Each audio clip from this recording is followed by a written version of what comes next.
Thank you very much for joining me. Welcome back. The Finance Ministry says it would declare its final position on tax exemptions granted to businesses in November this year when it presents the 2018 budget. The ministry is currently reviewing laws that allow these exemptions to be granted to foreign investors and other local firms. But could this decision by the Finance Ministry clash with the GIPC, which is pushing for more tax waivers? George Riafe tells us more. The ministry in the interim has asked all the exemption holders to honor taxes that they were not previously paying until the review is completed. Deputy Finance Minister Kweku Kwarteng is, however, promising a refund when the review is completed. Announcement in the 2017 budget was that government was going to do a comprehensive review of the exemptions regime, and that we are working on. It will duly be announced in the 2018 budget statement. The interventions we intend to pursue in respect of exemptions, and that will be known by the public. In the meantime, we have sought to deal with some of the irregularities in the regime. We are asking exemption holders to pay upfront and apply for refund, and so far it is going well. We know it is inconveniencing, to say the least, to exemption holders, but this is something we have had to do to deal with the escalation of exemptions in the economy. Once the comprehensive review of the exemption regime is complete, and we have rationalized our exemptions to make them more efficient than we're having now, government can take a second look at this requirement to pay provisionally and to get refund for exemption holders. Sources say government is bent on reviewing the exemptions because of how much the state is losing, with various projections putting the loss at around 5 billion Ghana cedis every year. But the challenge for this policy is that various government institutions like the Ghana Investment Promotion Center are pushing for more waivers in their quest to attract more capital into the country. For instance, the Ghana Investment Promotion Center is even proposing a 10-year tax holiday for some multinationals that establish presence in Ghana. Analysts say the Finance Ministry must tread cautiously because the country could lose billions of dollars if the review is not carried out well. But government insists the abuse of this tax regime is forcing them to go this way. And that was George Riafe's report. Now, the Institute for Energy Security, IES, says it foresees an impending increment in fuel pricing at the pumps for the first pricing window of June. IES cites the cedi's depreciation and a rebound in world oil market prices as the basis for their projection. According to the research group, this is likely to erode the gains made by consumers over the past 4 weeks at the pumps. However, this, they say, would count as a relief for both bulk oil distributors, BDCs, and oil marketing companies, OMCs. We are now joined on the line by the Principal Research Officer of the IES, Richmond Roxton, to tell us more about some of these key determinants this time round and why they are precipitating an increase in fuel prices. Now, good afternoon, sir. Welcome to the marketplace. Good afternoon, sir. All right. So the last time we saw a marginal, drop in prices, but this time round, the reverse is the situation. Why is the situation now? Good afternoon to your viewers once again. As I mentioned the last time, every 2 months we review price of fuel at the pump. But in May, it was a good month for consumers because in both windows you realized that prices were reduced, even though marginally. In the first pricing window of June, the consumer, however, is unfortunate because this time around we're expecting prices to go up by about 4%. When you look at the indicators, you look at crude oil prices on the world market. In the last window, the average was about $50 per barrel. But as we speak, the average now is $53 per barrel. The prices are rising marginally because OPEC once again has decided to cut production up to June 2018. When you also look at the benchmark for gasoline and gas oil on the international markets. Normally, we look at the Platts because Platts is from Europe. The price has gone up from $510 per metric ton to $544 per metric ton for gasoline. For gas oil, it's also gone up from $432.60 per metric ton to about $458, representing about 6% change. Within the same period, the CD depreciated as compared to the other window by about 1.18%. The CD was trading around 4 cedis, $22. As we speak, it's around 4 cedis, $27 per average. For our inventory, the stock level we have is okay. It can take us by for 4 weeks of national demand. So putting this together, that's how come we are projecting that we're expecting floor prices to go up by about 4%. All right, so this 4% increment, how would it translate into pricing at the pumps? What do we expect a gallon, for instance, to cost in this first pricing window? The average price for a liter in the last window was around 3 cedis, 89 pesos for petrol. For diesel, we're looking at 3 cedis, 85 pesos. And because it's deregulated, every OMC sells at a different market. But plus or minus, we are looking at about 6 pesos increase, maximum 10 pesos, depending on the price of the OMC. All right, so for a gallon of petrol, how much do we expect to pay? For instance, every gallon is 4 cedis, 4.5 liters. So for a gallon, if the OMC is selling around 3 cedis, 95 pesos, then you'll be looking at around 19 cedis thereabouts. Now, we realize that the government has done so well to help stabilize the cedi over the past few weeks, and now you're talking about a depreciation in the cedi. Do we expect this depreciation to continue further to the next pricing window? That would be detrimental to the gains that we made in April, because if we realize in April, the cedi started dropping marginally after it had gone up by about 4 cedis. 70 pesos thereabouts. In the month of May, it kept dropping. Unfortunately, in the last 2 weeks, the cedi has depreciated. In the first window in May, the cedi was around 4 cedis, 22 pesos. In the other window, it came down, but this window is gone up again.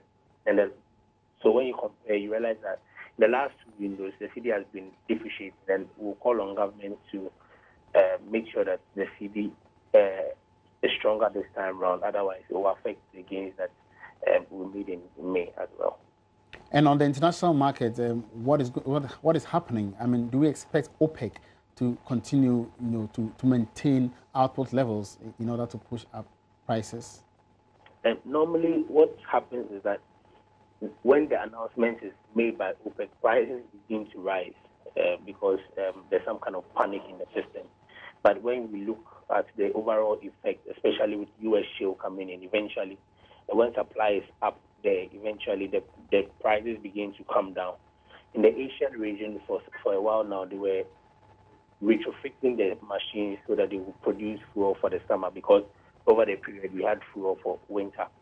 So production there as well was at a standstill, but we expect that production will begin in Asia as well. Once there's production there, once the production in the U.S. also increase, the effect of OPEC decision won't be much. That means prices will begin to stabilize. But as we expect prices to be rising in the next coming days. Now, Richmond, what is the situation, or what has the situation with LPG got to do with this particular development? LPG over the period was rising as well. If you compare the price of LPG from last year, in fact, from the beginning of the year to now, you realize that LPG has also been rising. But in the last window, LPG didn't, the price was stable. But over the period, LPG prices went up. But we are monitoring the situation to see how it will go in the next window. All right, finally, what holds for the second pricing window of June, even though we are yet to get there? What's your projection? For our projection, it will be difficult because at the end of the day, if the cedi depreciates, it will affect it. If it appreciates, it also affects it. In the next window, we are expecting the price on the international market to stabilize a bit, as I mentioned earlier. Once production in the other regions also come in and U.S. shale continues to go up, we expect prices to be okay. If our CD is stronger, we expect prices to come down in the next window. If not, we'll be seeing a marginal increase as well. Thank you very much for your time. Richmond Roxon is the Principal Research Officer at the Institute of Energy Security, and he's been talking about or projecting an increment in fuel prices for the first pricing window of June. And the projection stands at, as the IES projects, it stands at 4% increment. Moving on, the Lands and Natural Resources Minister John Peter Amewu is challenging large mining companies to deepen local content in their operations. He was speaking at the ongoing Ghana Mining and Energy Summit 2017, which enters its final day today at the Accra International Conference Center. According to the minister, local content has become crucial more than ever as an effective way to combat the ongoing war against illegal mining to the benefit of stakeholders and the economy at large. The big mining firms have always lamented the negative impact of the Galamsey on their operations and have hailed government's approach in combating the menace, including the 6-month ban on small-scale mining. John Peter Amewu, however, says the firms represented by the Chamber of Mines have a critical role to play as the war is far from over. For me, we have not achieved any success at all in the drive for this illegal activity. The challenge is quite huge. If you travel out really and see what is happening to this country, you will weep for yourself. But the Chamber has a long way to go to help us address this. What are we doing to our local content drive? If you really want to go forward and make sure that the illegality is resolved in this country, for the mining companies to benefit, for the owners of resources to benefit, we must open up our arms to see how we help them. In South Africa, Diggers and Dealers Association, those associations did not emerge out of their own. They came out as a result of collaborative effort by the citizens and the miners themselves, that together and collectively we must resolve to address certain difficulties that the problem is encountering for which the citizens are not benefiting. Chamber of Mines, you have a long way, and you need to help this country. Mr. Amewu added that government is committed to creating the enabling environment for efficient operations of mining companies. As a government, we are open up to private sector. We don't want to stop mining. We are a government that believes in private sector orientations and believe that private sector must open up the gate for involvement in terms of participation. But we cannot do that when your contributions are not well felt and the direction you want us to go are not clearly defined. And so this seminar, it's a right platform to discuss not only what the return of investment are, not only the challenges you face in terms of the regime, not only where you intend to go, but also what the owners of the resources will have to benefit. Until then, again, this challenge of illegality will still continue. But I'm extremely happy there is a way forward. The Chamber is resolved to assist, and as a ministry, we are prepared to assist the Chamber also. The Chamber of Mines, as part of the major activities for the final day of the summit, is holding its annual general meeting, where it would, among other things, declare its contribution to the economy in the past 1 year. All right, so now let's cross over live to the Accra International Conference Center, where the annual general meeting of the Chamber of Mines is taking place and is being addressed by the President of the Chamber, Mr. Kwame Adokufo. To its host communities, and has done so to date.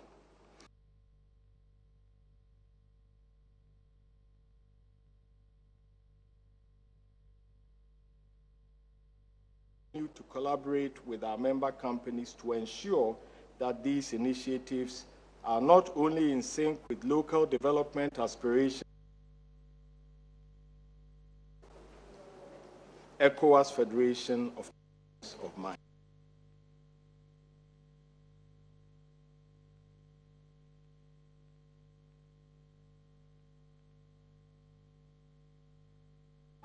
All right, so we must apologize for these few technical hitches. We're certainly going to take you back to the Accra International Conference Center, where the annual general meeting for the Chamber of Mines is taking place and is currently being addressed by the President, Kwame Adokufo.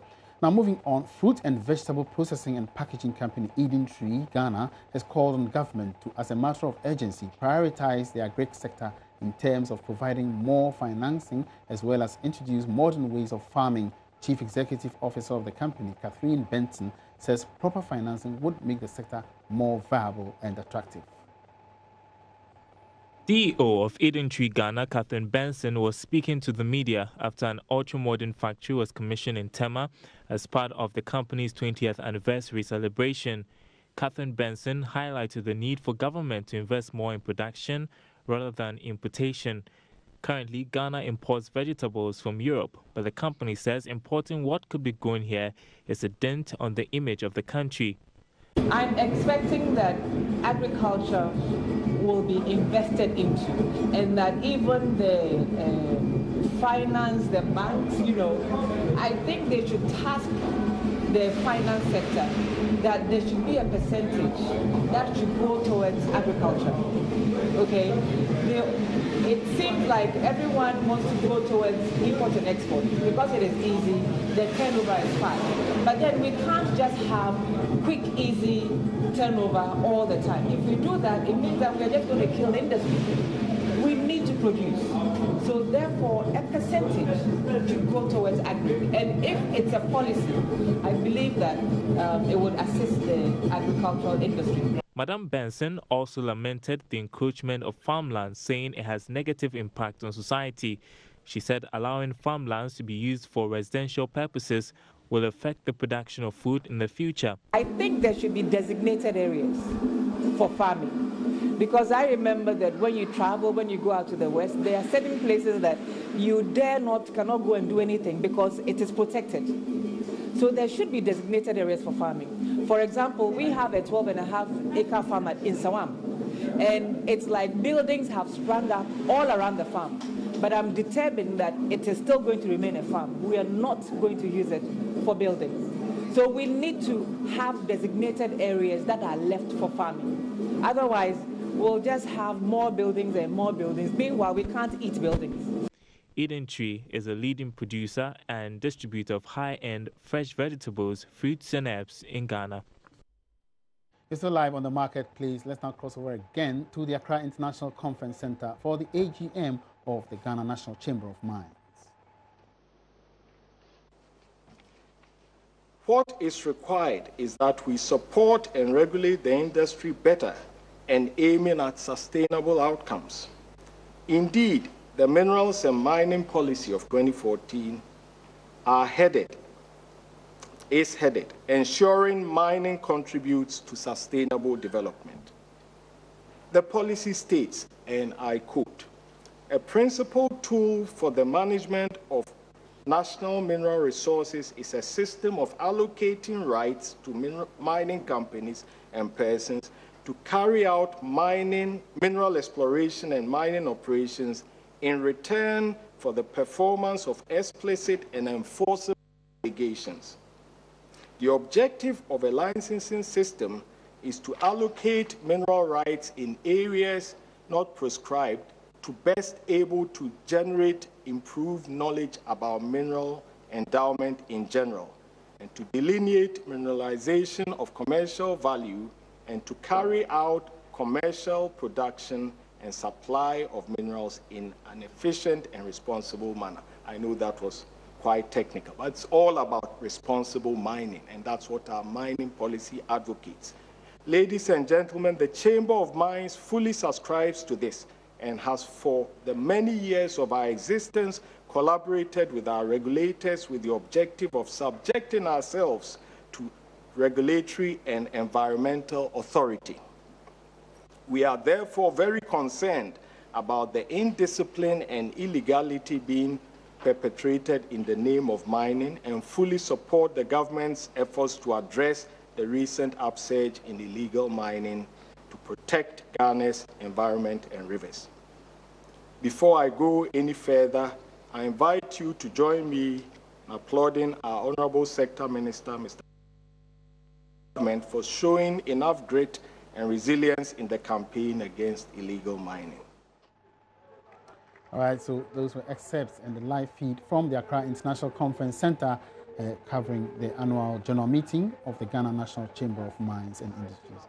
Scientists are encouraging businesses to invest in milk value chain to help address malnutrition, especially in children.